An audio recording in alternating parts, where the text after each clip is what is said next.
Sa labas, ang langit ay bumubuhos ng lupit. Ang bawat patak ng ulan ay tila latigo sa bubungan ng mansyong yon. Ngunit sa loob ng malawak na kusina, ang tanging maririnig ay ang gasgas ng basahang dahan-dahang hinihila ni Wenceslao sa malamig na tiles. Ang kanyang mga tuhod na dating nasanay sa malalambot na carpet ng mga boardroom, ngayon ay nakabaon sa matigas na sahig. Naamoy niya ang sarili, amoy bawang, suka, at ang malansang amoy ng basang-basahan. Ito ang halimuyak ng kanyang pag-ibig, isang amoy na tila naging sumpa. Sa ibabaw ng lamesa, ang adobong kinalakihan ni Tirso ay umuusok pa. Ang bawat sangkap ay pinili ni Wenceslao nang may katangi-tanging ingat. Inakala niyang sa gabing ito, sa pagdiriwang ng kanilang anibersaryo, ay muling liliwanag ang malamig na mga mata ng kanyang asawa. Ngunit ang pinto ay bumukas, hindi para sa isang yakap, kundi para sa isang hatol. "What are you doing on the floor, Wences? You look like a mess." Ang boses ni Tirso ay malamig pa sa tubig-ulan. Sa tabi nito, isang pares ng pulang sapatos na may matitulis na takong ang huminto sa tapat ng mukha ni Wenceslao. Ang bango ng Chanel numero 5 ay sumabog sa hangin. Marahas na pinalayas ang amoy ng nilutong pagkain ni Wenceslao. Iyon si Lourdes. Nakasuot ito ng sutlang damit na kulay pula. Tila isang mantsa ng dugo sa gitna ng kanyang malinis na bahay. "Tirso, I thought special ang dinner natin." Tanong ni Wenceslao. Ang kanyang boses ay nanginginig.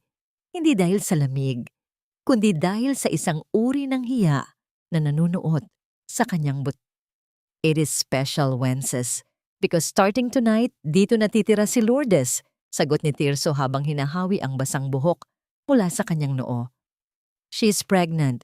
Magkakaanak na ako at hindi ko hahayaang sa kung saan-saang apartment lang sila tumira." Tila tumigil ang pag-ikot ng mundo. Ang basahang hawak ni Wenceslao ay naging mabigat. Tila semento. Ganito na lang ba ang halaga ko? Ang tanong na ito ay paulit-ulit na dumaing sa kanyang isipan. Ang lahat ng sakripisyo, ang pagtago sa kanyang tunay na pagkatao para lamang protektahan ang pride ng isang lalaking nabaon sa utang, ay nauwi sa isang babaeng nakapula. Tumingin si Lourdes kay Wenceslao. Ang mga mata nito ay puno ng pangungutya. "Oh, I'm sorry, Wences. Did I ruin your anniversary? Don't worry, I'll make it up to you. Cleanliness is very important for the baby, you know." Isang mabilis na galaw ang ginawa ni Lourdes. Ang baso ng malamig na tubig sa lamesa ay tumagilid at ang tubig ay bumuhos sa sahig na kapupunas lang ni Wenceslao. Ang tubig ay dumaloy patungo sa kanyang mga tuhod, binababad ang kanyang lumang duster. "Oops, my hand slipped. Pakipunasan na rin yan, ha? I hate messy floors," sabi ni Lourdes sabay hagikik. Hindi kumibo si Tirso. Sa halip, dahan-dahan siyang lumuhod, ngunit hindi para tulungan ang kanyang asawa. Lumuhod siya sa harap ni Lourdes, dahan-dahang hinaplos ang tiyan nito na tila ba yun ang pinakamahalagang kayamanan sa mundo, at hinalikan ito ng may buong pagsamba. "Take it easy, love. Baka ma-stress ang baby." Bulong ni Tirso na sapat na para madurog ang huling piraso ng puso ni Wenceslao. Wenceslao remained still, her head bowed down. Ang bawat patak ng tubig sa sahig ay tila salamin na nagpapakita ng kanyang sariling kahangalan. Naramdaman niya ang init ng luha sa kanyang mga mata, ngunit pinigil niya ito. Hindi ito ang oras para umiyak. Sa gitna ng dilim ng kusinang iyon, sa ilalim ng pangungutya ng 2 taong akala niya'y pamilya, isang malamig na desisyon ang nabuo sa kanyang kalooban. "I'll clean it, Tirso," mahinang sabi ni Wenceslao. Ang kanyang mga kamay ay muling humawak sa basahan. Sinisimulang punasan ang tubig na itinapon ni Lourdes. "Good. After that, move your things to the storage room near the kitchen." Mas kailangan ni Lourdes ang master bedroom para hindi siya mahirapang maglakad. Utos ni Tirso bago tinalikuran ng kanyang asawa. Habang hinihila ni Tirso si Lourdes paakyat ng hagdan, hindi nila napansin ang pagbabago sa mga mata ni Wenceslao. Ang kanyang mga daliri, na dati nanginginig, ay humigpit ang kapit sa basahan hanggang sa mamuti ang kanyang mga buko-buko. Tiningnan niya ang adobo sa lamesa, ang pagkaing pinaghirapan niya, at bigla itong nagmukhang basura sa kanyang paningin. Isang mensahe ang pumasok sa kanyang isipan, isang lihim na buhay na matagal na niyang ibinaon. Ang kanyang telepono sa bulsa ng duster ay nag-vibrate, isang simpleng abiso mula sa kanyang tunay na mundo. Madam, the acquisition is complete. You now own everything he thinks is his. Lumingon si Wenceslao sa anino ng kanyang asawa sa itaas ng hagdan. Ang saksak sa kanyang likod ay malalim, ngunit ang laso na iniwan nito ay naging gamot sa kanyang kahinaan. Enjoy the room, Lourdes. Bulong niya sa hangin. Ang kanyang boses ay wala ng emosyon. Dahil sa bawat hakbang mo sa bahay na ito, lalo mo lang pinalalalim ang hukay na pagbabagsakan ninyong dalawa. Eksaktong sa sandaling iyon, isang malakas na kulog ang yumanig sa buong mansyon, na tila isang hudyat na ang reyna ay gising na.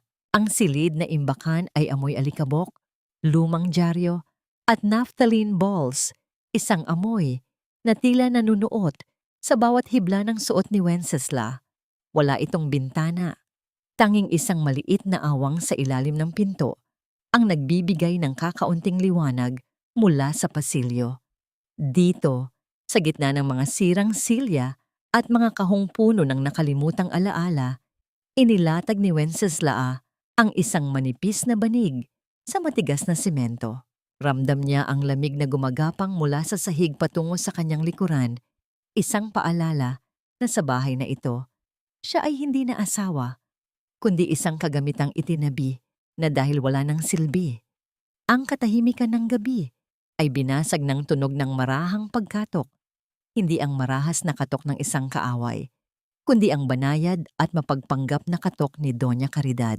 Bumukas ang pinto at pumasok ang biyanan ni Wenceslao, bitbit ang isang rosaryo sa kaliwang kamay at ang mapait na amoy ng mahahaling insenso. Wenceslao, anak. Simula ng matanda, ang boses ay puno ng huwad na pagmamalasakit na tila pulot na may halong lason. Huwag kang magtanim ng sama ng loob. Ginagawa namin ito para sa dangal ng pamilya Buenaventura. Hindi sumagot si Wenceslao. Nanatili siyang nakaupo sa banig. Ang kanyang mga kamay ay nakapatong sa kanyang kandungan. Tahimik na pinagmamasdan ng anino ng kanyang biyenan na tila isang higanting ibon na nakamasid sa biktima. Remember, Hija? Pagpapatuloy ni Doña Caridad habang dahan-dahang lumalapit. Noong kinuha ka namin, wala kang kahit ano. Kami ang nagbigay sa iyo ng pangalan. Utang mo sa pamilyang ito ang posisyon mo ngayon. Kaya kung kailangan mong magsakripisyo para sa magiging apo ko, gawin mo ng may buong pagpapakumbaba. Ang isang mabuting asawa ay marunong lumunok ng pride. Ang dangal po ba ng pamilya ay nakabase sa pagpapatira ng kabit sa loob ng bahay, Mama? Mahinang tanong ni Wenceslao. Ang kanyang boses ay walang galit ngunit puno ng bigat. Isang matalim na tingin ang ibinalik ng matanda. Ang kanyang mukha, na dati tila sa isang santo, ay biglang naging isang maskara ng puot. Don't be so ungrateful. Lourdes is carrying the future of this clan. Ikaw? Ilang taon na kayong kasal ni Tirso, pero hindi mo man lang siya mabigyan ng tagapagmana. You are a failure as a woman, Wenceslao. Kaya magpasalamat ka na lang na hindi ka namin pinalalayas sa ulan. Dahan-dahang kinuha ni Doña Caridad ang isang lumang kumot mula sa isang kahon at inihagis ito sa paanan ni Wenceslao. Ang alikabok ay lumipad sa hangin, dahilan upang mapapikit ang huli. Maging masunurin ka sa mga utos ni Lourdes bukas. Ayaw kong makarinig ng kahit anong reklamo. Be a good daughter-in-law, and maybe God will forgive your shortcomings. After all, utang na loob mo sa amin ang bawat butil ng kaning kinakain mo. Nang lumabas ang matanda, muling bumalik ang dilim sa bodega. Wenceslao felt the crushing weight of the word utang na loob. A chain that had kept her bound for years. Ngunit sa pagkakataong ito, Ang kadenang yon ay tila nagsisimula ng kalawangin. Kinuha niya ang kanyang lumang cellphone mula sa ilalim ng unan. Sa screen, isang mensahe mula sa kanyang abogado, si Mateo Dizon, ang nagbigay ng kakaibang init sa kanyang nanlalamig na katawan. Madam, Doña Caridad's personal bank accounts are being monitored. We found out that she's been using the hospital's charity funds to pay off her gambling debts. Shall we proceed? Napapikit si Wencesla. Naalala niya ang bawat haplos ng kanyang biyenan na dati niyang inakalang pagmamahal, ngunit panggagamit lang pala. Ang bawat salita ng sakripisyo na ibinato sa kanya ay para lamang takpan ang sariling baho ng pamilya Buenaventura. Hinawakan niya ang kanyang dibdib. Ang tibok ng kanyang puso ay hindi nabilis ng takot, kundi ang ritmo ng isang nagsisimulang giyera. Hija, sacrifice is the highest form of love. Naalala niyang sabi ng kanyang sariling ina bago ito pumanaw. Ngunit sa sandaling ito, napagtanto ni Wenceslao na ang sakripisyo ay nagiging katangahan kapag ang inaalayan mo ay isang hukay na walang kabusugan. Isang malakas na kalabog mula sa itaas, ang tunog ng paglipat ng mga muebles sa master bedroom. Ang narinig niya, iyon ang silid kung saan naroon ang lahat ng kanyang alaala, ang kanyang mga pangarap, na ngayon ay tinatapakan na ng mga pulang takong ni Lourdes. Tumayo si Wenceslao at lumapit sa maliit na awang ng pinto. Tumingin siya sa labas, sa direksyon ng hagdanan, kung saan ang tawa ni Tirso at Lourdes ay umaalingaw-ngaw, walang pakialam, sa babaeng nasa ilalim ng kanilang mga paa. Opo, Mama, bulong ni Wenceslao sa dilim. Ang kanyang mga mata ay nagniningning sa ilalim ng malamlam na liwanag. Magsasakripisyo ako, pero hindi para sa inyo. Magsasakripisyo ako para matiyak na kapag bumagsak kayo, wala ni isang piraso ng inyong dangal ang matitira. Eksaktong 3:00 ng madaling araw, ang orasan sa pasilyo ay tumunog ng mahahaba at nakakabaliw na beses, tila isang babala para sa mga taong natutulog ng mahimbing sa ibabaw ng kasalanan. Ang umaga sa mansyon ng mga Buenaventura ay hindi nagdala ng bagong pag-asa, kundi isang malupit na pagpapakita ng lahat ng dumi at kalawang na itinago ng gabi. Ang sikat ng araw na tumatagos sa maliit na awang ng bodega ay tila isang daliring nakaturo sa mukha ni Wenceslao, nagpapaalala sa kanya na ang bawat segundong lumilipas ay isang minutong ninanakaw mula sa kanyang dangal. Maaga pa ay nasa kusina na si Wenceslao. Ang amoy ng mainit na kape at pritong bawang ay sumasama sa amoy ng matapang na bleach na ginagamit niya sa paglilinis. Ang kanyang mga kamay ay namumula na at mahapdi dahil sa kemikal, ngunit tila wala siyang nararamdaman. Ang bawat kuskus niya sa lababo ay tila pag-aalis ng mantsa ng kanyang sariling kahinaan. Wences, is that you? Ang aga-aga naman yatang naglilinis ang katulong namin. Ang boses ni Lourdes ay puno ng tamis na tila nakakasuka. Pumasok siya sa kusina na naka-silk robe na kulay ginto. Ang bawat hakbang niya ay nagiiwan ng amoy ng mamahaling sabon na tila sumasampal sa amoy ng bawang na nakadikit sa balat ni Wenceslao. Lumapit si Lourdes sa isang maliit na istante sa gilid ng refrigerator, ang tanging lugar sa bahay na yon kung saan pinahintulutan ni Tirso na maglagay si Wenceslao ng ilang personal na gamit. Isang maliit na picture frame ang naroon, ang larawan ng yumaong ina ni Wenceslao at isang lumang rosaryo na gawa sa kahoy. Ano ba tong mga kalat na to?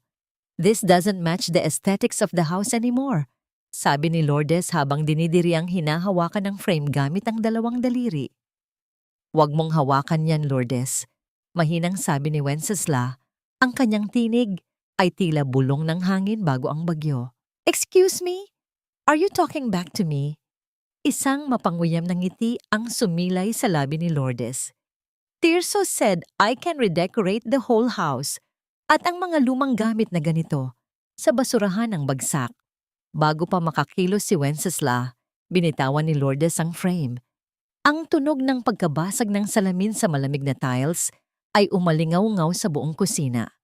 Ang larawan ng ina ni Wencesla ay nabahira ng natapon na tubig mula sa plorera sa malapit. Hindi sumigaw si Wencesla. Hindi siya umiyak. Dahan-dahan siyang lumuhod sa sahig, ang kanyang mga daliri ay hindi ininda ang talim ng nabasag na salamin habang pinupulot ang larawan. Ang mukha ng kanyang ina ay tila lumalabo dahil sa basang papel, huling alaala ng isang buhay na wala pang puot. "Oh, clumsy me. Clean that up, okay?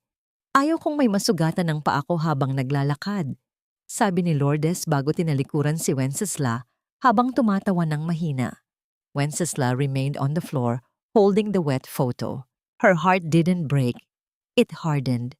Ang bawat piraso ng salaming bumaon sa kanyang balat ay tila naging semento na nagpapatatag sa kanyang desisyon. Nang masiguradong wala nang nakatingin, inilabas ni Wencesla ang kanyang itinatagong smartphone mula sa loob ng basahan. Binuksan niya ang isang encrypted app. Isang mensahe ang ipinadala niya kay Dr. Esteban. "Accelerate the audit on Tirso's investments. I want a full list of every cent he stole from the hospital's research fund." Maya-maya pa, pumasok si Tirso sa kusina. Pagod ang kanyang mukha at tila balisa. Hindi niya man lang tiningnan si Wencesla na naglilinis ng mga bubog.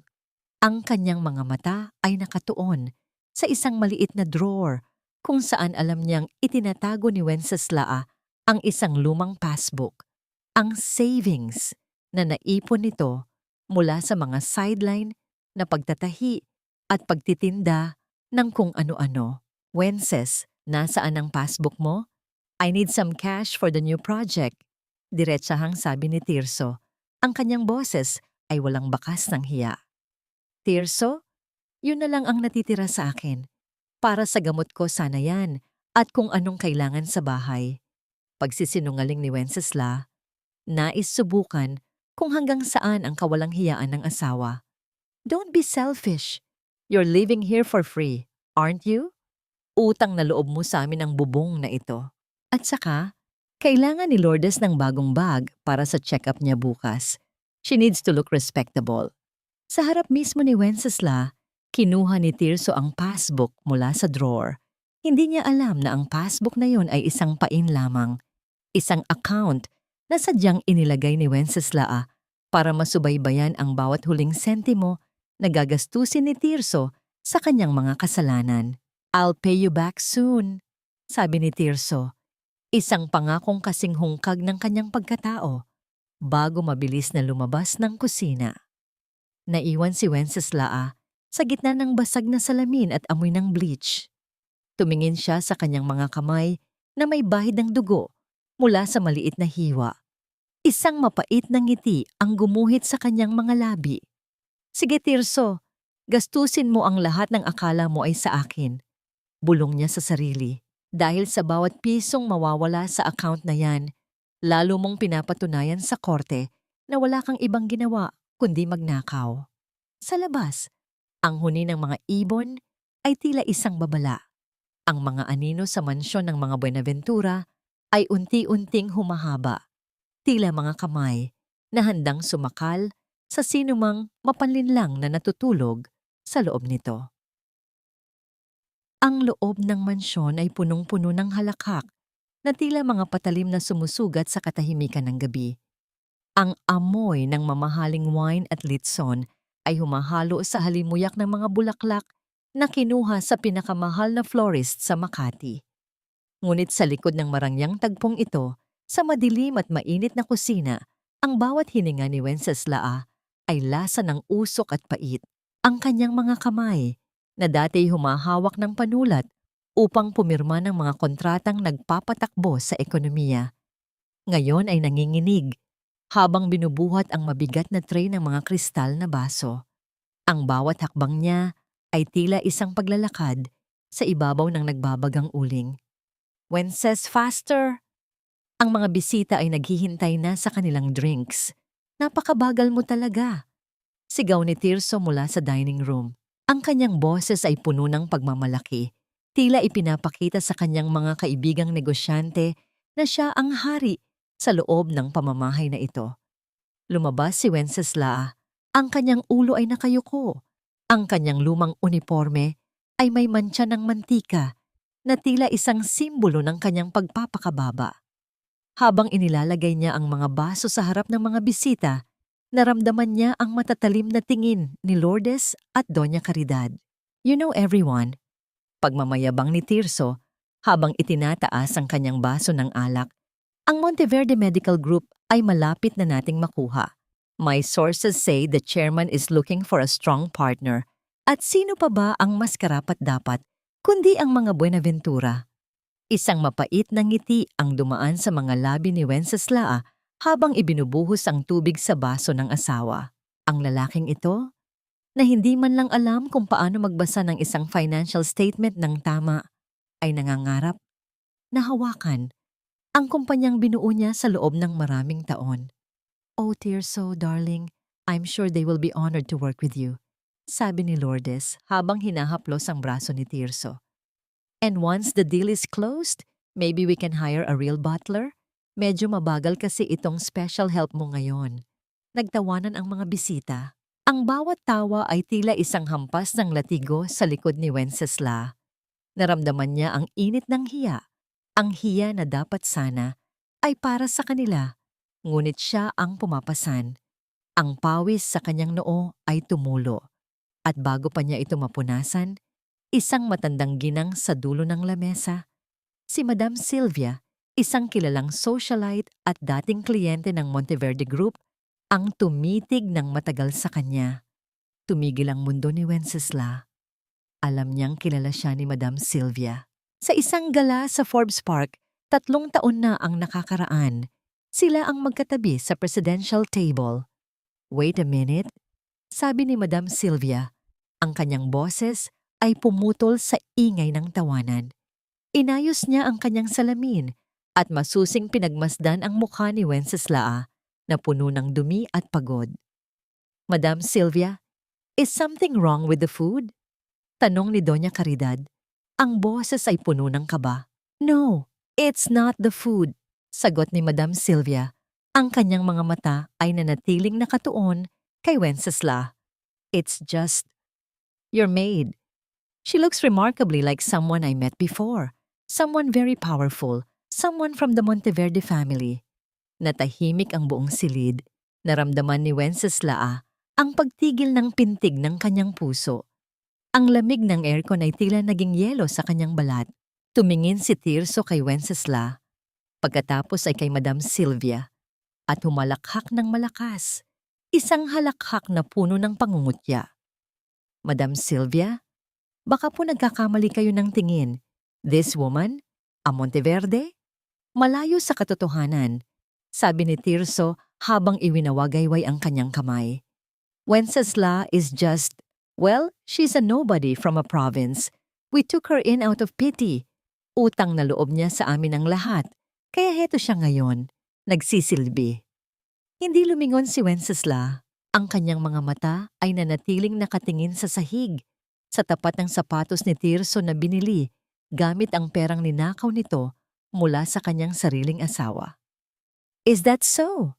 Tanong ni Madam Sylvia. Ang kanyang boses ay puno ng pagdududa. But those eyes, the way she stands, it's very familiar. Madam, baka po uminom lang kayo ng kaunti pang wine. Parinig ni Lourdes na halatang naiinis dahil ang atensyon ay nawala sa kanya. Let's talk about the hospital instead.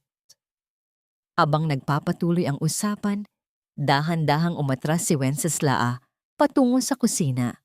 Ngunit bago siya tuluyang makapasok, naramdaman niya ang isang kamay na humawak sa kanyang braso. Si Madam Sylvia pala iyon na nagkunwaring pupunta sa banyo. Tell me, Hija, bulong ng matanda.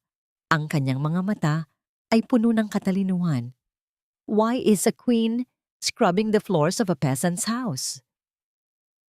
Hindi sumagot si Wenceslao. Sa halip, dahan-dahan niyang inalis ang kamay ng matanda at nag-iwan ng isang tingin na puno ng kahulugan bago tuluyang naglaho sa dilim ng kusina. Sa labas, ang halakhak ni Tirso ay muling umalingaw-ngaw. Walang kamalay-malay na ang babaeng tinawag niyang nobody ay ang mismong taong may hawak ng kanyang leeg, naghihintay lang ng tamang oras upang higpitan ang kapit. Sa labas, ang gabi ay balot ng isang malapot na katahimikan. Tila ang mundo ay humihinga ng malalim bago ang muling pagbuhos ng ulan. Ngunit sa loob ng mansyon, ang katahimikan ay isang lason. Sa maliit na bodega, si Wencesla ay nakahiga sa kanyang manipis na banig. Ang kanyang bawat hininga ay humahalo sa amoy ng lumang kahoy at alikabok. Ang tanging nagbibigay sa kanya ng init ay ang liwanag mula sa kanyang itinatagong telepono. Isang maliit na bintana sa mundong siya ang may-ari, malayo sa impyernong kanyang kinalalagyan ngayon. Isang marahas na tunog ng pinto na humampas sa pader ang narinig mula sa itaas, sinundan ng mabilis at mabibigat na yabag sa hagdanan. "Wences! Wencesla! Gumising ka!" sigaw ni Tirso. Ang kanyang boses ay puno ng galit at takot. Mabilis na tumayo si Wencesla at binuksan ang pinto ng bodega. Tumambad sa kanya si Tirso, gusot ang barong at namumula ang mga mata. Sa likuran nito, naririnig ang matinis na daing ni Lourdes mula sa master bedroom. "Bakit Tirso, anong nangyari?" tanong ni Wencesla. Pilit na itinatago ang talas ng kanyang isipan sa likod ng mukha ng isang nag-aalalang asawa. Masama ang pakiramdam ni Lourdes.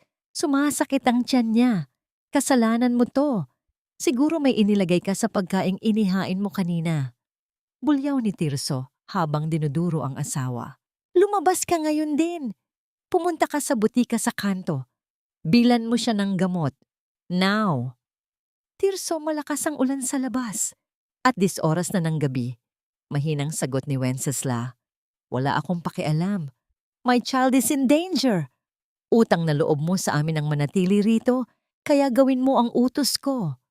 Isang marahas na tulak ang ginawa ni Tirso, dahilan upang mapaatras si Wencesla patungo sa pinto ng kusina. Walang nagawa si Wencesla kundi kumuha ng isang lumang kapote at lumabas sa gitna ng nagngangalit na bagyo. Ang bawat patak ng ulan ay tila mga karayom na tumutusok sa kanyang balat. Ang amoy ng basang lupa at ang lamig na dumarating mula sa bawat ihip ng hangin ay tila nanunukso sa kanyang kalagayan. Habang naglalakad siya sa madilim na kalsada, ang kanyang mga tsinelas ay lumulubog sa maputik na tubig. Ngunit sa gitna ng hirap na yon, ang kanyang telepono sa loob ng bulsa ay nag-vibrate. Isang notification mula sa kanyang legal team. "The illegal mortgage has been flagged. Mr. Buenaventura has signed the documents using the house as collateral for a high-interest loan from an offshore firm we control. He has effectively handed over the deed to you, unknowingly." Isang mapait na ngiti ang sumilay sa mga labi ni Wencesla sa gitna ng ulan, habang nanginginig ang kanyang katawan sa lamig. Ang kanyang puso ay nag-aapoy sa tagumpay. Si Tirso, sa kanyang pagnanais na maging makapangyarihan, ay ibinigay ang tanging proteksyong natitira sa kanyang pamilya, ang kanilang tahanan. Nang makabalik siya sa mansyon, basang-basa at nanginginig, inabutan niya si Tirso na nakaupo sa sofa, umiinom ng whiskey. Wala ang bakas ng pag-aalala para sa asawang lumabas sa bagyo. "Nandito na ang gamot," sabi ni Wencesla. Ang kanyang boses ay paos. "Iwan mo na lang dyan sa lamesa. Nakatulog na si Lourdes."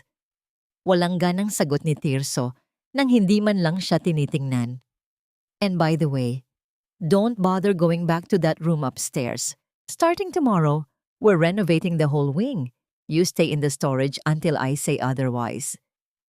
Tumingin si Wencesla sa kanyang asawa.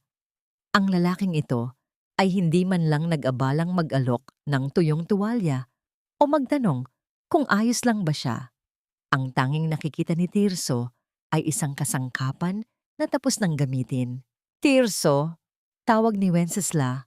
Ang kanyang boses ay tila may kakaibang lamig na mas matindi pa sa ulan sa labas. "Ano na naman?" Inis na sagot ni Tirso. Sana ay naging masaya ka sa pinirmahan mong dokumento kanina dahil minsan ang inaakala nating kaligtasan ay ang siyang mismong kabaong natin. Sandaling natigilan si Tirso, ang baso ng whiskey ay huminto sa tapat ng kanyang bibig. What are you talking about? Napapraning ka na ba dahil sa ulan? Umalis ka na sa harap ko. Dahan-dahang tumalikod si Wenceslao. Habang naglalakad siya patungo sa madilim na bodega, ang bawat patak ng tubig mula sa kanyang damit ay nag-iiwan ng bakas sa sahig. Hindi niya kailangang sumigaw. Hindi niya kailangang lumaban sa paraang alam ni Tirso. Dahil sa gabing ito, habang si Tirso ay nagdiriwang sa akalang tagumpay, hindi niya alam na ang bahay na kanyang kinatatayuan ay hindi na sa kanya. Ang bawat pako, ang bawat tiles, at ang bawat hininga sa loob ng mansyong yon ay pagmamay-ari na ng babaeng itinatago niya sa bodega. Wenceslao sat in the dark, her wet clothes clinging to her skin like a second skin of iron. She didn't cry. She just waited for the sun to rise, knowing that the dawn would bring the beginning of their end. Sa gitna ng masangsang na amoy ng sariwang isda at basang dayami sa palengke ng Quiapo, naglalakad si Wenceslao, bit-bit ang dalawang mabigat na bayong. Ang tindi ng sikat ng araw ay tila humahagupit sa kanyang likuran at ang pawis ay gumagapang sa kanyang leeg, humahalo sa alikabok ng kalsada. Ang kanyang mga kamay, na dati selyado ng mamahaling losyon, ngayon ay may mga kalyo na at amoy lansa ng galunggong.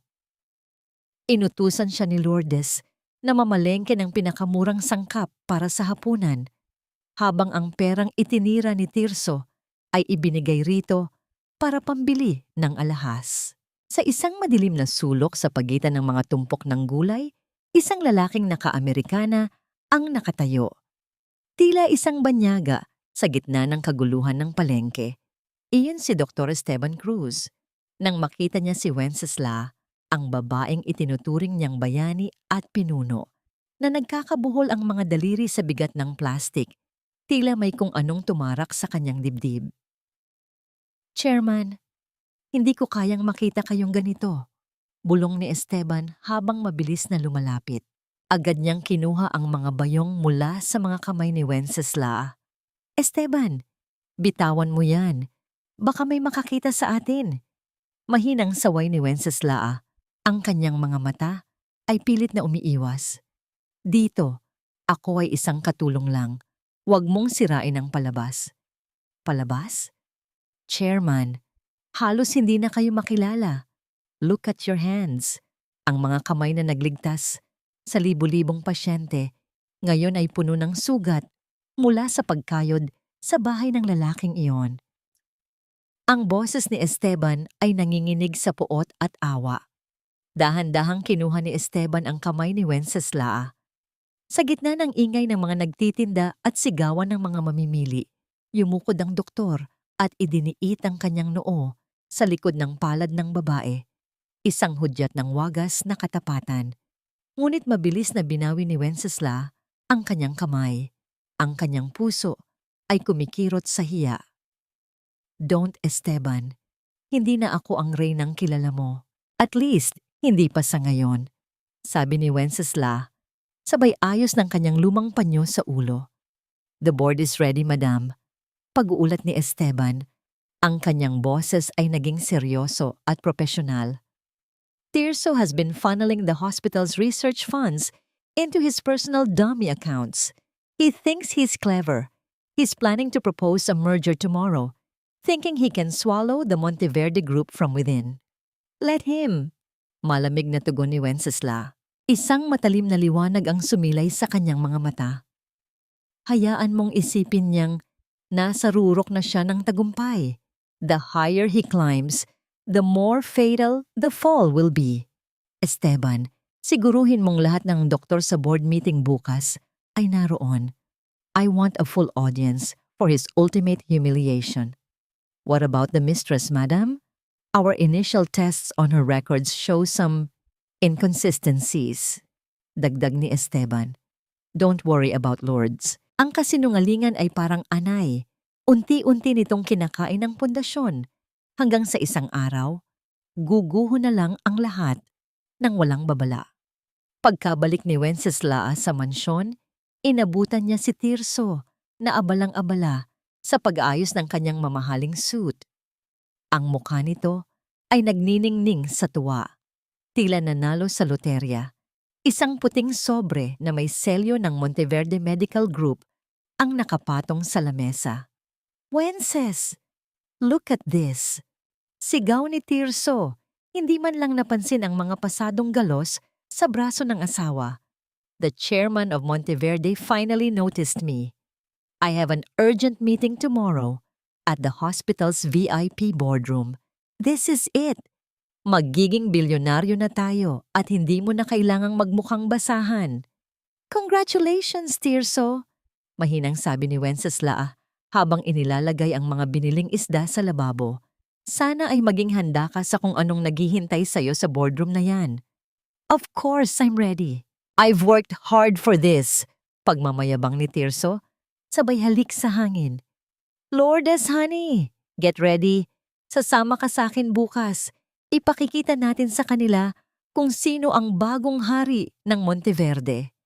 Sa ilalim ng malabong ilaw ng kusina, pinanood ni Wenceslao ang kanyang asawa na sumasayaw sa tuwa. Ang bawat hakbang ni Tirso ay tila isang kuko na pilit kumakapit sa hangin. Hindi nito alam na ang imbitasyong hawak niya ay hindi susi sa kaharian, kundi ang hatol sa kanyang sariling bitayan.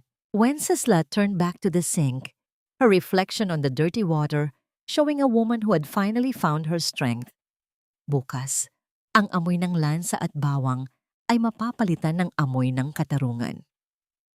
Ang sikat ng araw sa mansyon ay tila nanunukso, nagbibigay ng huwad na liwanag sa isang tahanang puno ng kadiliman.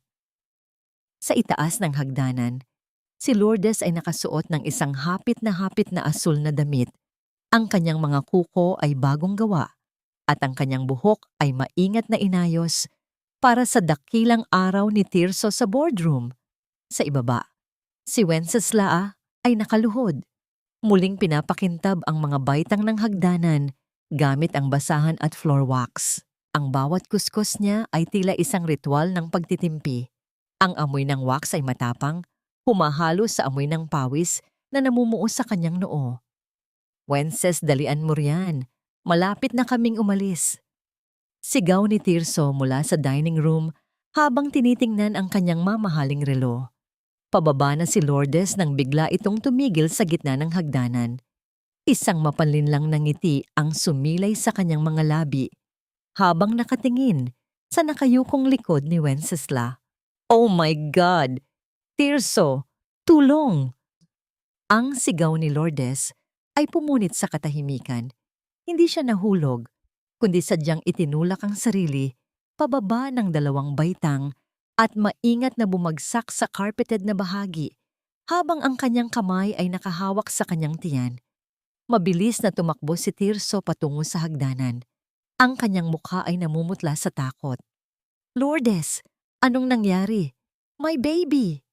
Sigaw ni Tirso habang kinakarga ang umiiyak na babae. "Tinulak niya ako, Tirso." "Si Wenceslao." Hinarangan niya ang paa ko ng basahan niya. Hikbi ni Lourdes, ang kanyang mga luha ay tila mga perlas ng kasinungalingan. Lumingon si Tirso kay Wenceslao. Ang kanyang mga mata ay nag-aapoy sa galit na tila gusto niyang pumatay. Bago pa man makapagsalita si Wenceslao, naramdaman niya ang isang malakas at mainit na sampal sa kanyang kaliwang pisngi. Ang tunog ng palad na tumama sa balat ay umaling-awngaw sa buong mansyon. Napaatras si Wenceslao. Ang kanyang paningin ay nagdilim sandali. Naramdaman niya ang lasa ng dugo sa loob ng kanyang bibig at ang init na gumagapang sa kanyang pisngi. Isang marka ng 5 daliri na tila isang tatak ng kaalipinan. "Hayop ka! Wala kang utang na loob! Pagkatapos ka naming pakainin at patuluyin dito, papatayin mo ang anak ko?" Bulyaw ni Tirso. Ang kanyang boses ay nanginginig sa puot. "Tirso, hindi ko siya ginalaw. Siya ang..." Quiet! Don't you dare lie to me! Muling sigaw ni Tirso. Luhod! Lumuhod ka at humingi ka ng tawad kay Lourdes ngayon din. Dahan-dahang lumuhod si Wenceslao sa harap ng dalawa. Ang kanyang buhok ay humahad lang sa kanyang mukha. Ngunit sa likod ng mga hiblang iyon, ang kanyang mga mata ay wala ng bahid ng luha. Ang mga ito ay malamig na parang bakal, tumititig sa sapatos ni Lourdes. Sorry, Lourdes, mahinang sabi ni Wencesla. Ang bawat salita ay tila isang sumpa na kanyang ibinabaon sa lupa. Kerap, sumama ka sa amin sa ospital. Ikaw ang magdadala ng gamit niya. I want you to see what you've done. I want you to feel the guilt for every drop of blood that might be lost. Utos ni Tirso habang hinihila si Lourdes palabas. Isinampa si Wencesla sa likod ng sasakyan kasama ang mga bag ni Lourdes. Habang bumibiyahe sila patungo sa Monteverde Medical Center, ang kanyang pisngi ay patuloy na kumikirot. Ngunit ang sakit na yon ay naging gasolina para sa kanyang huling desisyon. Nang huminto ang sasakyan sa tapat ng dambuhalang gusali ng ospital, ang mga gwardiya at staff ay nagsimulang magkumpulan. Ang pangalang Monteverde ay nagniningning sa ginto sa itaas ng entrance. Bumaba si Tirso, bitbit si Lourdes na kunwari ay hindi na makalakad. Lumingon siya kay Wenceslao, nakababa lang din, bitbit ang mabibigat na bag. Listen to me, Wencesla. Bulong ni Tirso. Ang boses ay puno ng nakakangilong banta habang idinidiit ang kanyang daliri sa dibdib ng asawa. If my son is gone because of you, I will make sure you disappear. Hinding-hindi ka na makakakita ng liwanag ng araw. Do you understand? Tumingin si Wenceslao nang diretso sa mga mata ni Tirso. Sa unang pagkakataon, hindi siya yumuko. Isang malamig na ngiti ang dahan-dahang gumuhit sa kanyang labi. Isang ngiting nagpatayo ng balahibo ni Tirso. Opo, Tirso, naiintindihan ko, sagot ni Wencesla. At sana, maintindihan mo rin na sa loob ng gusaling ito, ang bawat pader ay nakikinig at ang bawat pintuan ay may naghihintay na katotohanan. Hindi pinansin ni Tirso ang babala. Mabilis silang pumasok sa VIP entrance kung saan ang amoy ng disinfectant at ang malamig na bugso ng aircon ay sumalubong sa kanila. Ang mga nurse at doktor ay nagsimulang tumingin, hindi sa pasyenteng si Lourdes, kundi sa babaeng may pasa sa pisngi na naglalakad sa likuran nila. Ang reyna ay nakabalik na sa kanyang kaharian. Hindi suot ang korona, kundi suot ang mga sugat ng kanyang pagtitiis. Ang loob ng Monteverde Medical Center ay tila isang katedral ng salamin at bakal.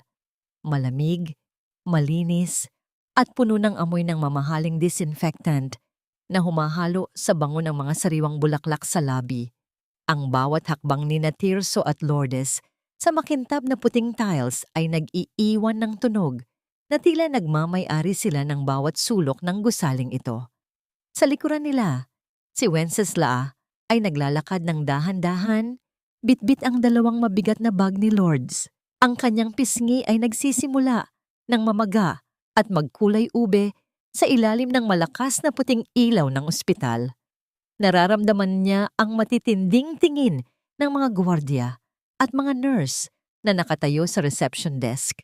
Ang bawat mata sa lobby ay nakatitig sa kanya, ang babaeng kilala nila bilang pinakamakapangyarihang tao sa industriya ng medisina na ngayon ay mukhang isang katulong na biktima ng karahasan. Where is the chief of staff? Asan ang VIP room na pinareserve ko?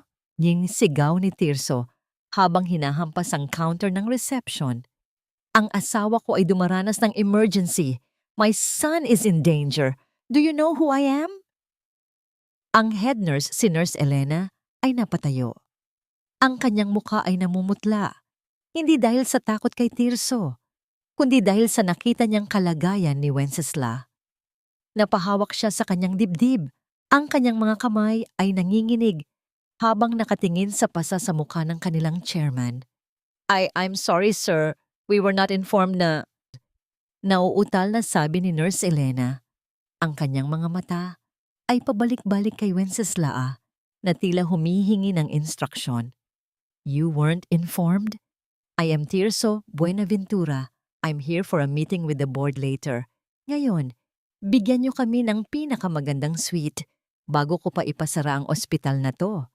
Bulyaw ni Tirso.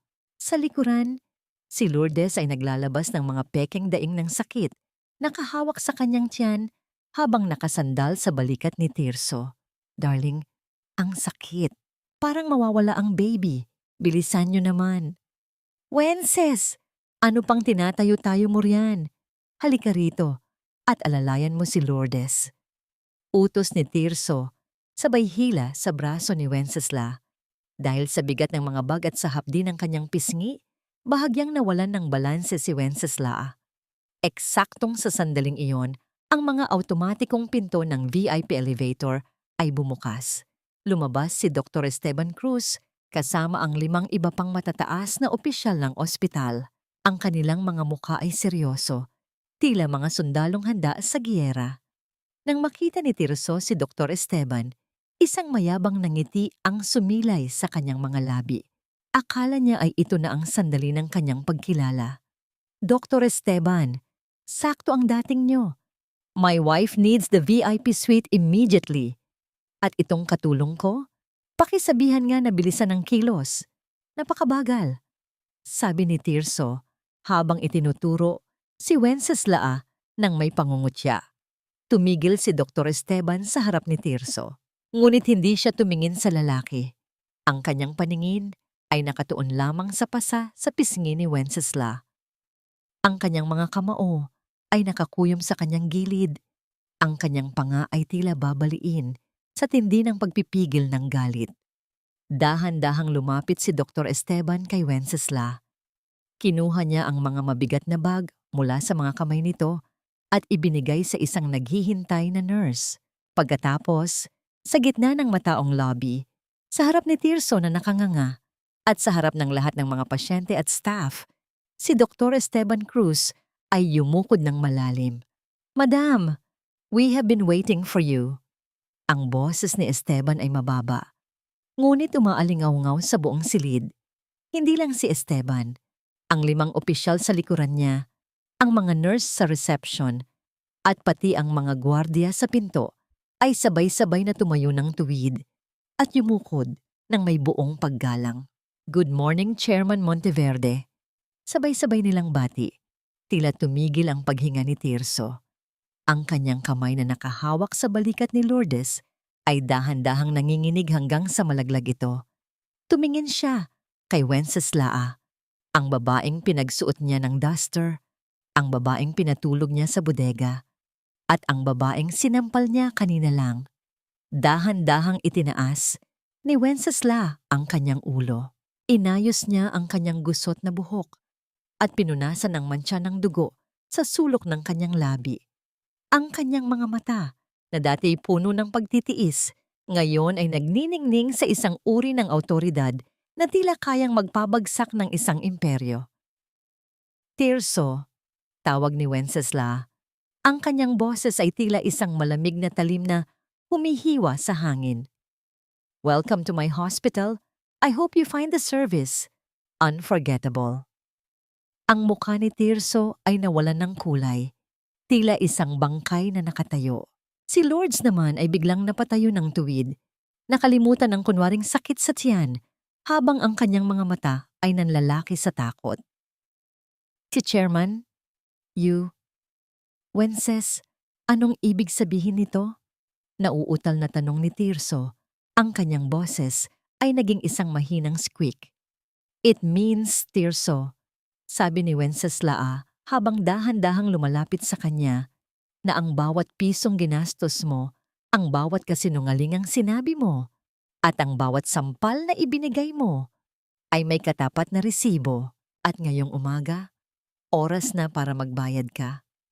Humarap si Wenceslao kay Dr. Esteban.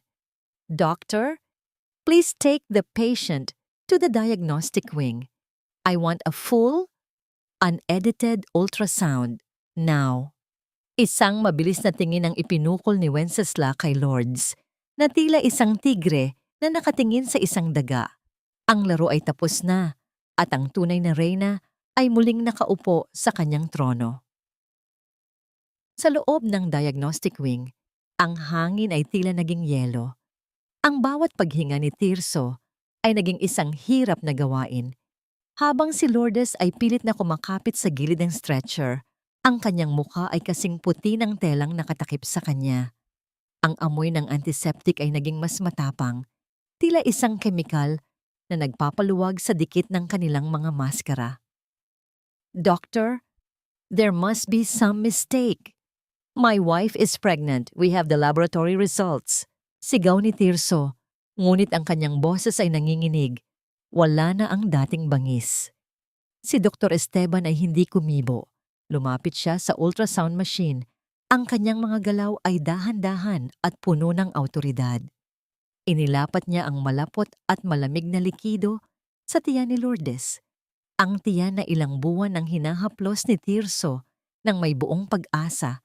Ang tiyan na naging dahilan ng pagpapalayas kay Wenceslao sa sarili niyang silid. "Tingnan mo ang screen, Mr. Buenaventura." Malamig na utos ni Dr. Esteban. Ang monitor ay nagpakita ng isang itim na kawalan. Walang pintig ng puso, walang munting anino ng buhay.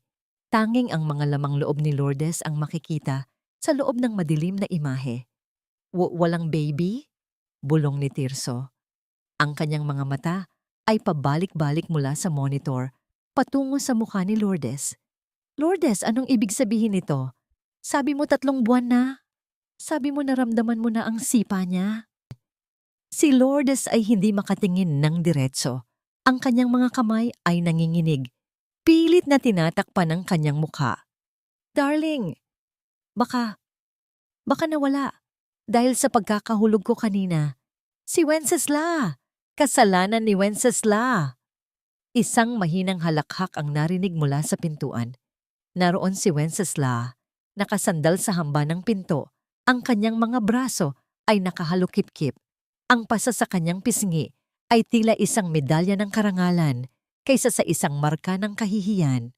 The ultrasound shows a clear, undisturbed lining, Lourdes.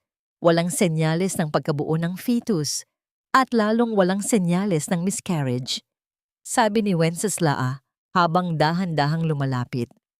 "Ang tanging buhay na nasa loob mo ay ang mga kasinungalingang pinataba mo para lang makuha ang atensyon at pera ng asawa ko." You witch! You planned this!" Gulo ni Lourdes, pilit na bumabangon mula sa stretcher. "I didn't plan your lies, Lourdes. I just provided the stage for you to perform them," tugon ni Wenceslao. Lumingon siya kay Tirso na ngayon ay nakaluhod na sa sahig ng klinika, tila isang tumpok ng basang-basahan. "At ikaw, Tirso, ang galing mong mamili ng magiging ina ng anak mo, di ba? Isang babaeng handang lokohin ka para lang sa isang pirasong papel na akala mo ay sayo." Bumukas muli ang pinto at pumasok si Mateo Dizon, ang abogado ni Wenceslao. Bit-bit ang isang makapal na folder. Ang bawat pahina sa loob nito ay tila isang pako sa kabaong ng mga pangarap ni Tirso. "Mr. Buenaventura, as the legal counsel for Monteverde Medical Group, I am here to serve you these documents," sabi ni Mateo sa isang formal na Taglish. "The board has officially flagged the unauthorized transfer of 50 milyong piso from the research fund to your personal accounts. At dahil ang mga ari-ari ang ginamit mong kolateral, pati na ang mansyon na tinitirhan nyo, ay nakapangalan sa aming chairman, the bank has already started the foreclosure process." Tumingin si Tirso kay Wenceslao. Ang kanyang mga mata ay puno ng pagsusumamo na tila isang asong naghihintay ng pagkain. "Wences, darling, please, pag-usapan natin to. I did it for us, para sa pamilya natin." "Pamilya?" Isang matalim na ngiti ang sumilay sa labi ni Wenceslao. "Ang pamilyang tinutukoy mo ba ay yung pinatulog mo sa bodega? Yung pinaglinis mo ng sahig habang humahalik ka sa ibang babae? Yung sinampal mo sa harap ng maraming tao?" Dahan-dahang hinawakan ni Wenceslao ang pisngi ni Tirso. Ang pisnging dati niyang hinahalikan ng may pagmamahal. Ngunit ngayon ay tila isang maruming basahan na lamang sa kanyang paningin. Ang sabi ni Mama Caridad, "Utang na loob ko sa inyo ang bawat butil ng kaning kinakain ko." Bulong ni Wenceslao. Ang kanyang boses ay sapat na para marinig ng lahat sa silid. Pero Tirso, tingnan mo ang paligid mo. Ang bawat pader ng ospital na ito, ang bawat kagamitang humahawak sa buhay ni Lourdes ngayon, lahat yan ay pag-aari ko. Sa katunayan, ang mismong hininga mo sa loob ng gusaling ito ay utang mo sa akin. Wenceslao, please, I'm sorry. Hikbi ni Tirso, ang kanyang noo ay nakasayad na sa semento. Sorry is a cheap word for an expensive crime, Tirso, sabi ni Wenceslao habang tumatalikod. Mateo, call the police. I want them out of my hospital. At pakisabi kay Mama Caridad, ihanda na niya ang kanyang mga gamit. May bago nang titira sa bodega niya. Habang naglalakad si Wenceslao palabas ng diagnostic wing, naririnig niya ang palahaw ni Lourdes at ang pagmamakaawa ni Tirso, ngunit hindi na siya lumingon. Ang bawat hakbang niya ay tila pagtatapon ng isang mabigat na pasanin. Ang hangin sa labas ay tila naging mas presko at ang araw na sumisilip sa bintana ay hindi na nanunukso, kundi nagbibigay ng basbas sa kanyang kalayaan. Ang mansyon ng mga Buenaventura ay tila isang malaking puntod sa ilalim ng nag-aagaw na liwanag at dilim ng dapit hapon. Ang amoy ng mamahaling insenso na palaging ipinapatirik ni Doña Caridad ay hindi na nakakapagbigay ng kapayapaan. Sa halip, ito ay tila amoy ng isang nabubulok na dangal. Sa gitna ng sala, nakaupo ang matanda sa kanyang paboritong silya na gawa sa inukit na nara. Ang kanyang mga daliri ay mabilis na humahawak sa mga butil ng kanyang rosaryo, ngunit ang kanyang mga mata ay hindi nakapikit sa panalangin. Nakatingin siya sa pintuan, naghihintay sa pagbabalik ng kanyang anak na dala ang balita ng tagumpay. Ngunit ang bumukas na pinto ay hindi nagdala kay Tirso. Pumasok si Wenceslao, hindi na suot ang lumang duster na may mantsa ng mantika, kundi isang itim na silk dress na tila balot ng gabi. Ang kanyang bawat hakbang sa makintab na sahig ay nag-iiwan ng tunog ng awtoridad, isang tunog na nagpatigil sa pag-ikot ng rosaryo ni Doña Caridad. Wenceslao, nasaan ang anak ko? Bakit ganyan ang suot mo? Sigaw ni Doña Caridad. Pilit na itinatago ang kaba sa kanyang boses. Ang anak niyo ay nasa presinto na, Mama. Kasama ang kanyang mahal na si Lourdes. Mahinang sagot ni Wenceslao. Lumapit siya sa matanda at tumayo sa harap nito. Tila isang hukom na handang magbaba ng sentensya. Anong pinagsasabi mo? Lapastangan ka. Utang na loob mo sa amin ang lahat ng ang tinatamasa mo. Tumayo ang matanda. Ang kanyang kamay ay nanginginig habang itinuturo ang manugang. Utang na loob? Isang mapait na ngiti ang sumilay sa labi ni Wenceslao. Pag-usapan natin ang utang na loob, Mama. Utang na loob ba ang tawag sa pagbebenta nyo sa huling lupain ng aking ina noong ako ay bata pa? Para lang bayaran ang mga utang nyo sa sugal? Utang na loob ba ang tawag sa pagpapakasal nyo sa akin kay Tirso para lang magkaroon kayo ng kontrol sa aking mamanahing kumpanya? Namilog ang mga mata ni Doña Caridad. Ang kanyang mukha ay nawalan ng kulay, tila isang maskara ng kamatayan. Pepe, paano mo? Alam ko ang lahat, Mama. Alam ko kung paano nyo ginamit ang charity funds ng aking ospital para sustentuhan ang inyong marangyang buhay habang ang mga pasyente ko ay namamatay dahil sa kakulangan ng gamot. Pagpapatuloy ni Wenceslao, kinuha niya ang isang makapal na sobre mula sa kanyang bag at inilapag sa lamesa. Ito ang mga dokumento ng inyong pandaraya. At ito, inilabas niya ang isang susi. Ito ang susi ng bodega sa likod. Anong gagawin ko sa susing yan? Tanong ni Doña Caridad, ang kanyang boses ay tila isang mahinang kalos. Doon kayo lilipat ngayon, Mama. Tutal, sabi niyo ay sapat na ang bodega para sa akin. Siguradong sasapat din ito sa inyo. Ipinasara ko na ang lahat ng mga silid sa itaas. Ang bahay na ito ay kukunin na ng bangko. O mas tamang sabihin, kukunin ko na bilang bayad sa lahat ng ninakaw nyo sa akin. Hindi mo magagawa sa akin ito. Ako ang nanay ni Tirso. Ako ang nagbigay sa iyo ng pangalan. Pagmamakaawa ni Doña Caridad, dahan-dahang lumuluhod sa harap ni Wencesla. Ang kanyang mga luha ay tila mga patak ng ulan sa tuyong lupa, walang halaga. Ang pangalan niyo ay mantsa sa aking pagkatao, Mama, sabi ni Wencesla habang dahan-dahang inaalis ang kamay ng matanda sa kanyang laylayan. Danggal ang laging bukang bibig niyo, di ba? Ngayon, tingnan natin kung nasaan ang dangal niyo kapag nakita kayo ng mga kapitbahay na pinalalaya sa sarili niyong mansyon. Sa labas, ang matinis na tunog ng hudyat ng batas ay narinig. Ang mga asul at pulang ilaw ng sasakyan ng pulis ay kumukutitap sa mga bintana ng sala. Tila mga kidlat na nagbabadya ng malakas na ulan. Dinala na rin nila ang mga gamit ni Tirso mula sa ospital, sabi ni Wencesla habang naglalakad patungo sa pinto. Mama, huwag kayong mag-alala. Magpapadala ako ng ilang butil ng kanin sa bodega niyo bukas para naman maipakita ko na marunong akong tumanaw ng utang na loob. Naiwan si Doña Caridad sa gitna ng malawak na sala. Nakaluhod at yakap ang kanyang rosaryo na ngayon ay wala ng silbi. Ang mansyon na dati simbolo ng kanilang kapangyarihan ay naging isang malamig na bilangguan.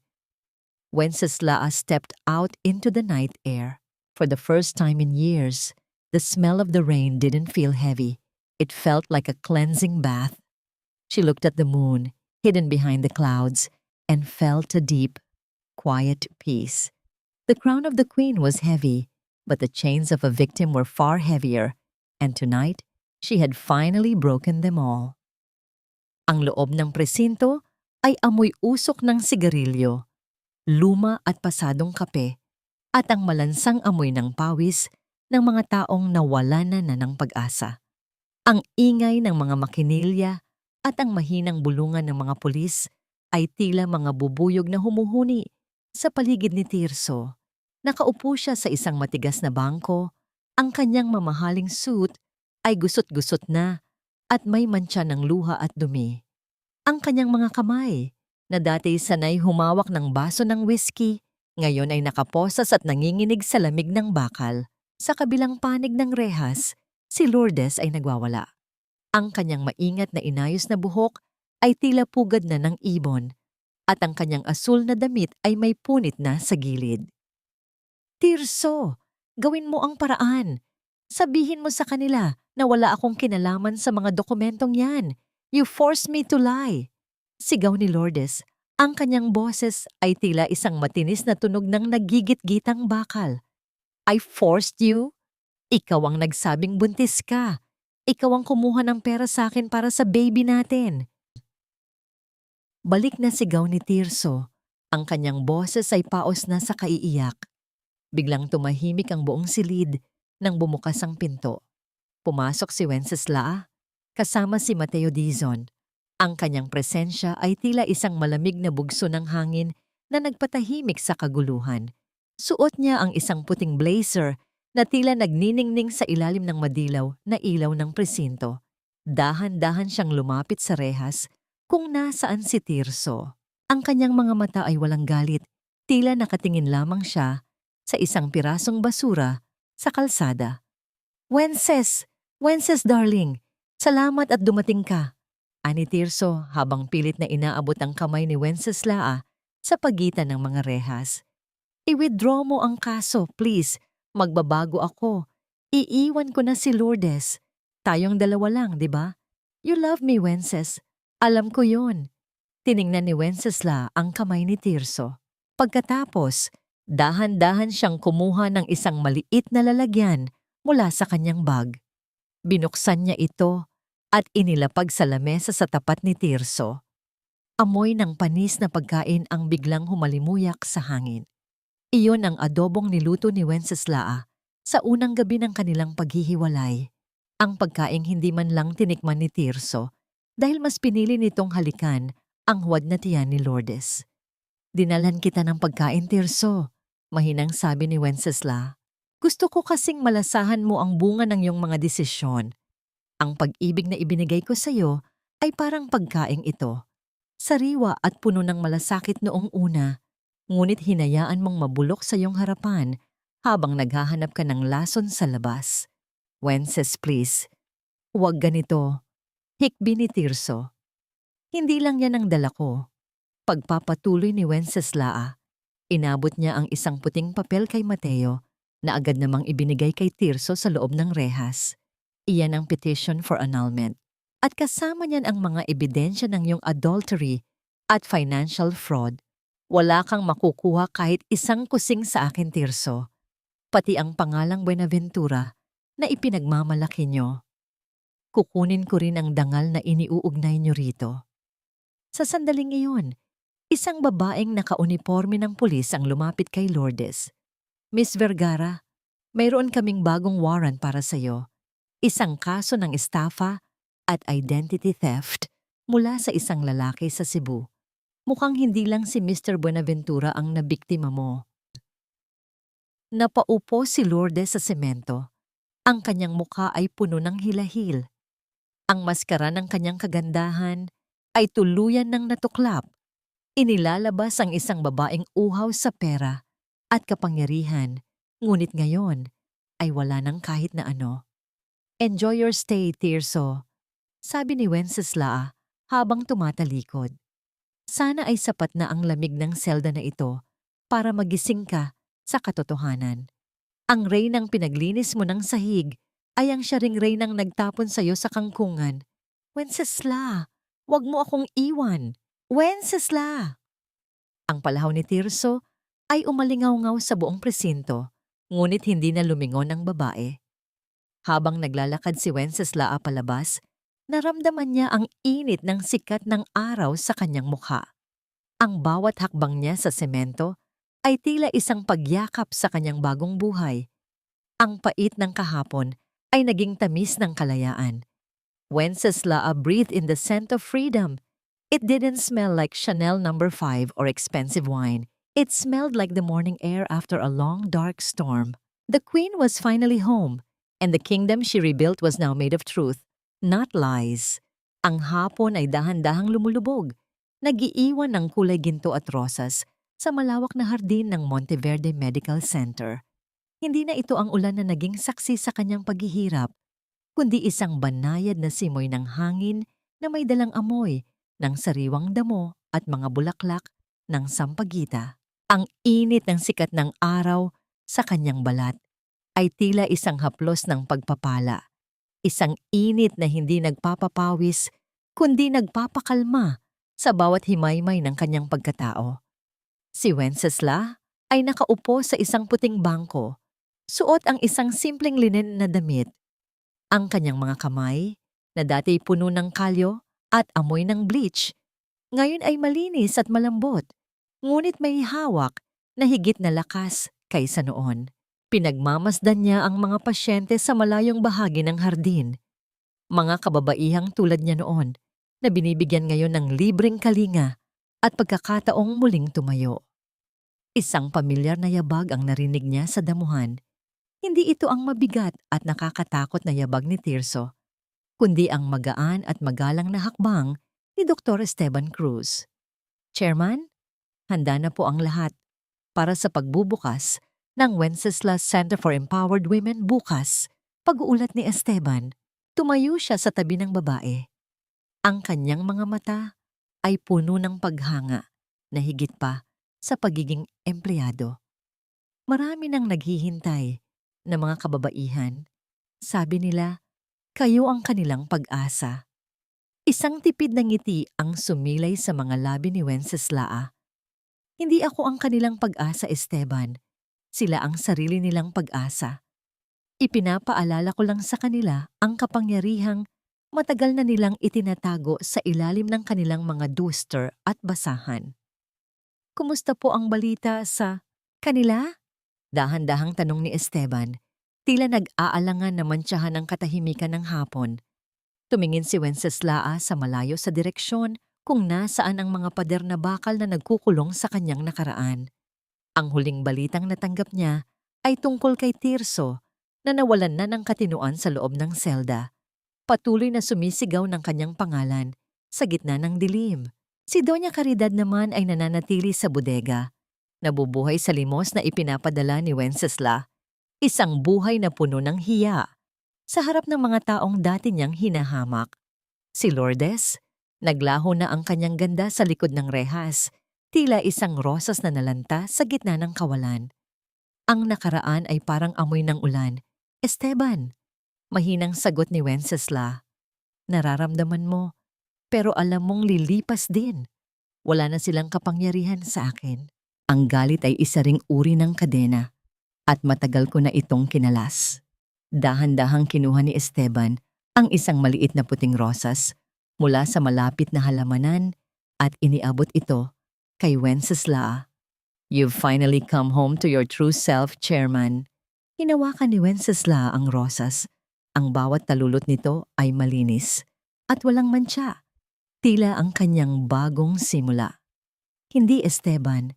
Hindi ako bumalik sa dati kong sarili. Nilikha ko ang isang mas matapang na bersyon ng aking pagkatao. Ang reynang nakaupo ngayon sa trono ay hindi na ang reynang nagtatago. Siya ay ang reynang marunong lumaban, marunong magpatawad, pero hinding-hindi na muling magpapaalipin. Tumayo si Wenceslao at huminga ng malalim. Ang amoy ng tagumpay ay hindi lasa ng ginto o amoy ng mamahaling pabango. Ito ay ang amoy ng kalayaan, malinis, payapa, at puno ng liwanag. Sa ilalim ng malawak na langit ng Maynila, ang anino ni Wenceslao Monteverde ay hindi na isang maliit at nakayukong bulto sa sahig ng kusina. Ito ay isang matayog at matatag na anino ng isang babaeng nahanap ang kanyang halaga sa gitna ng mga basag na pangarap. Ang gabi ay darating muli, ngunit alam ni Wenceslao na hindi na siya matatakot sa dilim dahil siya na mismo ang nagdadala ng sarili niyang liwanag. The storm had ended, and in its place a queen had risen, not from a throne, but from the very ground she once scrubbed with her tears.